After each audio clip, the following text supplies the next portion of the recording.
नमस्कार, आदाब, सत श्री अकाल। मैं अंकित कुमार रघुवंशी आप सभी का स्वागत करता हूं मेरे यूट्यूब चैनल एक्सपर्ट क्लासेस पर।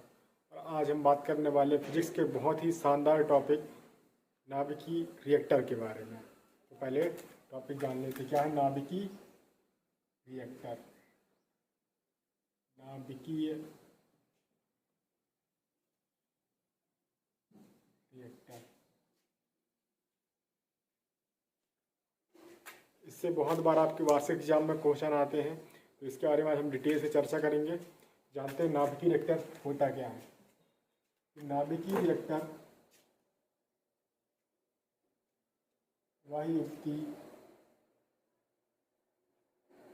जिससे नाभिकीय विखंडन के द्वारा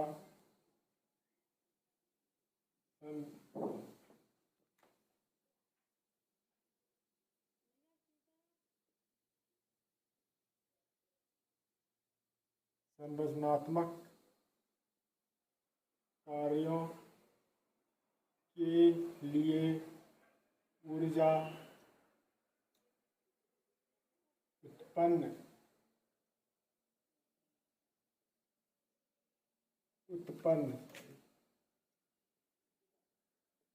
के लिए ऊर्जा उत्पन्न की जाती है नाभिकीय रिएक्टर कहलाती है।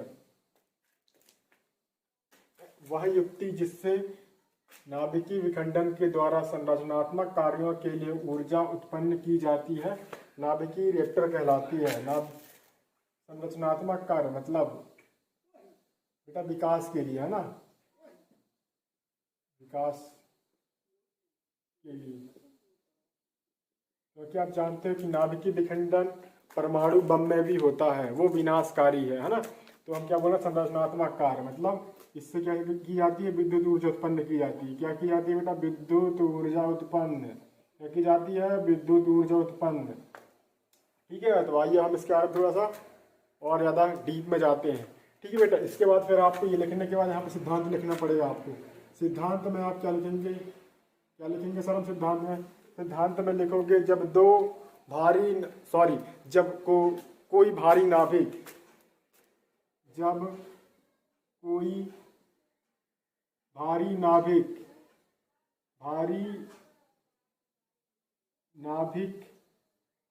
टूटकर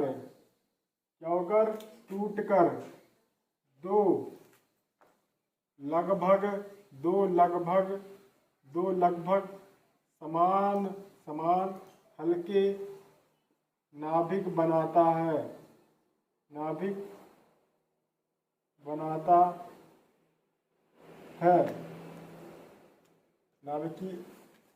नाभिकीय विखंडन कहलाता।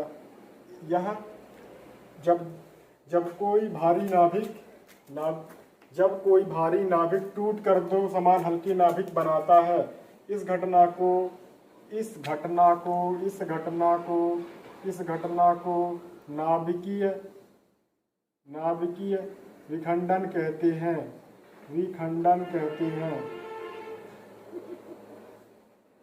नाभिकीय विखंडन कहते हैं। ठीक है बेटा, अब इसके बाद आपको एक बढ़िया से चित्र बनाना पड़ेगा। आई होप आपको यहाँ तक समझ में आ गया होगा। अब आप एक बढ़िया से चित्र बनाएंगे। मैं आपको पूरी आंसर राइटिंग सहित समझा रहा हूँ बेटा, हाँ, कि आपको आंसर राइटिंग कैसे करनी है। यदि आपके वार्षिक पेपर में आ गया नाभिकीय रिएक्टर को समझाइए, तो आपको प्रॉपर आंसर राइटिंग सहित समझा रहा हूँ मैं। आप बढ़िया से एक चित्र बनाओगे इसमें।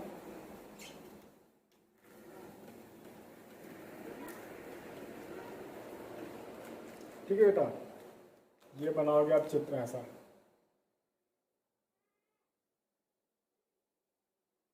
ये एक कंक्रीट की दीवार, ये हो गई सर कंक्रीट की दीवार। ठीक है, यहाँ पे लगाओगे छड़,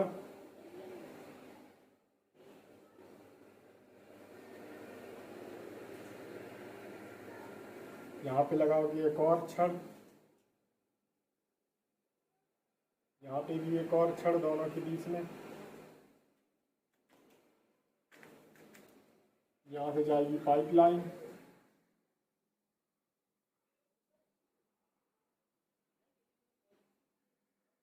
यहाँ पे घूमेगी सांप सांप, यहाँ पे बनेगा सांप सांप, फिर यहाँ से जाएगा यहाँ पे, फिर घूम कर यहाँ पे लगेगा एक बॉक्स। आपको ऐसा कुछ चित्र बना लेना इसके लिए, ठीक है। यहाँ पे लिखा रहेगा टरबाइन, टरबाइन,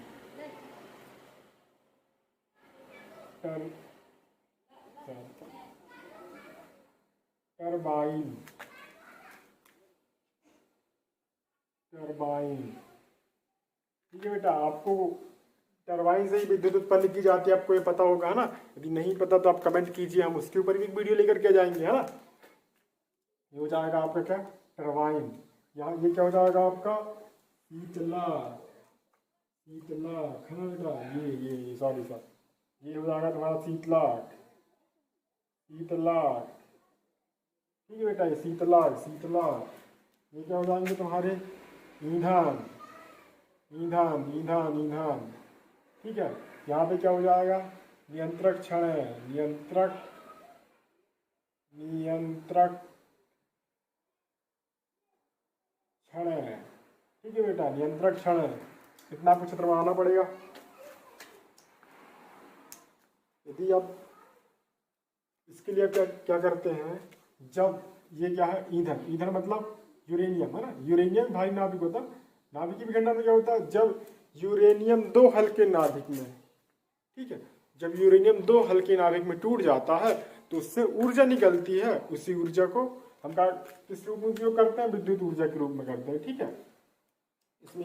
इसमें क्या किया जाता है, नाभिकीय विखंडन में, जब ये यूरेनियम की छड़ें ली जाती हैं और इनके ऊपर मंदगामी इलेक्ट्रॉन, किसकी, मंदगामी इलेक्ट्रॉन, ये मंदगामी इलेक्ट्रॉन, मंदगामी इलेक्ट्रॉन, इलेक्ट्रॉन की बौछार, बौछार, बौछार की जाती है, तो जो यूरेनियम रहता है, ये यूरेनियम U92, ठीक है, ये दो हल्के नाभिक में टूट जाता है। किसमें टूट जाता है, दो हल्के नाभिक में टूट जाता है। ये 92 इसका बजा KR में, KR और BA में टूट जाता है, KR और BA में टूट जाता है। कौन कौन से में, KR और BA में टूट जाता है, किसमें किसमें, KR और BA में टूट जाता है। और इससे साथ में क्या निकलती है, ऊर्जा, क्या निकलती है, ऊर्जा। कितनी ऊर्जा निकलती है, 30 मेगावाट ऊर्जा उत्पन्न होती है। आप इसको प्रॉपर एक सिस्टमेटिक समीकरण भी बना सकते हैं। यहाँ पे आप बनाओगे यूरेनियम, यूरेनियम लिखोगे, उसके बाद इसमें लिखोगे क्या, इसमें करा अपन किसकी, न्यूट्रॉनों की बौछार, तो टूट गया किसमें, BA प्लस KR में, प्लस क्या, और इससे क्या निकला, इससे 3 न्यूट्रॉन और उत्पन्न होते हैं, टूटते हैं तो BR और KR के साथ साथ 3 न्यूट्रॉन और उत्पन्न होते हैं। और कितनी ऊर्जा उत्पन्न हुई, 190 मेगावाट की ऊर्जा इससे उत्पन्न होती है, ठीक है। यदि आपके पेपर में आ गया तो आपका इसमें डिटेल में संरचना लिखनी पड़ेगी। यहाँ भी लिखना पड़ेगा आपको नियंत्रक क्षण है, नियंत्रक क्षण है, नियंत्रक क्षण के बारे में थोड़ा सा लिखना पड़ेगा आपको। नियंत्रक क्षण है, नियंत्रक क्षण कार्बन की बनी होती है बेटा, कार्बन, कार्बन में ग्रेफाइट, ग्रेफाइट कार्बन का पर रूप, इससे ये क्षणें बनाई जाती हैं। ये मंदक का कार्य करती हैं, मतलब जो ये चल रही है इसको, नाभिकीय विखंडन को यदि ये क्षण ना हो तो नियंत्रित नहीं कर पाएंगे, क्योंकि यदि टूट गई एक बार तो फिर तो न्यूट्रॉन स्वतः ही टूट जा रहे हैं, तो फिर वो ऑटोमेटिक इनके ऊपर बौछार होते जाएगा। एक न्यूट्रॉन एक बस को तोड़ दे, 3 न्यूट्रॉन मुक्त हो गए, तो 3 न्यूट्रॉन तो और 3 को कर देंगे, 9 हो जाएंगे, फिर 9 27 को कर देंगे, 27 81 कर देंगे, तो इसी तरीके से इसके नियंत्रित करने के लिए इसमें कार्बन की रॉड में ग्रेफाइट का यूज किया जाता है सर, ग्रेफाइट का यूज किया जाता है। दूसरा नाभिकीय ईंधन में यूरेनियम का यूज किया जाता है, ये आपको पता होना चाहिए है ना। अब यूरेनियम से ही तो विद्युत बना हुआ है ना, तो नाभिकीय ईंधन किसका यूज किया जाता है? यूरेनियम 92-238, ठीक है बेटा, यूरेनियम 92-238 इसका केवल नाभिकीय रिएक्टर में इसका उपयोग किया जाता है, इस यूरेनियम का, ठीक है, यूरेनियम 92-238। तीसरा शीतलक के रूप में प्रायः हम जल का यूज करते हैं, ठीक है। यहाँ से क्या होता है, शीतलक के रूप में किसका, जल का यूज करते हैं। जब वो ऊर्जा उत्पन्न होगी तो गर्म होगा, तो शीतलक के रूप में हम किसका, ठंडा करने के लिए किसका यूज करेंगे, जल का यूज करते हैं शीतलक के रूप में, ठीक है बेटा। इसके बाद है फिर परिरक्षक में हम किसका यूज करते हैं, परिरक्षक में हम यूज करते हैं कंक्रीट की दीवार। जब ये क्रिया होती है तो इसमें बहुत सारी रेडियो एक्टिव चीजें निकलती हैं, क्योंकि ये क्या है, यूरेनियम रेडियो एक्टिव पदार्थ है। जो रेडियो एक्टिव पदार्थ है तो इससे रेडियो एक्टिव विकिरणें निकलती हैं, तो यह आसपास के क्षेत्र में ना फैल जाए, इसीलिए हम क्या की दीवार बनाते हैं, कंक्रीट की दीवार बनाया जाता है, ठीक है बेटा। इसका उपयोग हम कहाँ में करते हैं, नाभिकीय रिएक्टर से हम क्या बनाते हैं, विद्युत ऊर्जा। अब नाभिकीय रिएक्टर से विद्युत ऊर्जा, ठीक है, आपको तो ये पता चल गई कि ये ऊर्जा मुक्त हुई, ये ऊर्जा, तो इस ऊर्जा से क्या हम सीधे विद्युत बना सकते हैं, तो बेटा आंसर है नहीं बना सकते। ये ऊर्जा मुक्त हुई, इसको हम यांत्रिक ऊर्जा में बदलते हैं, उसके बाद इसका उपयोग हम विद्युत ऊर्जा में करते हैं, यांत्रिक ऊर्जा को फिर विद्युत ऊर्जा बदलना बहुत ही आसान है, ठीक है। उसके बाद हम इसका विद्युत ऊर्जा में इसका उपयोग करते हैं। तो आई होप आपको ये वीडियो पूरी समझ में आई होगी, आपको नाभिकीय रिएक्टर सारा समझ में आया होगा।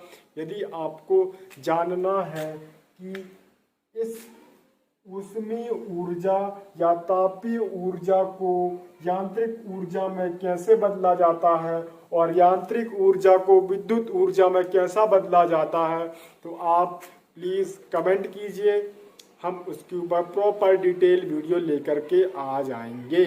उससे आपको कोयले से जो विद्युत ऊर्जा बनाई जाती है वो भी समझ में आ जाए। आई होप आपको ये वीडियो पूरी समझ में आई होगी। तो ठीक है, मिलते हैं अब नेक्स्ट वीडियो में, तब तक के लिए जय हिंद, नमस्कार।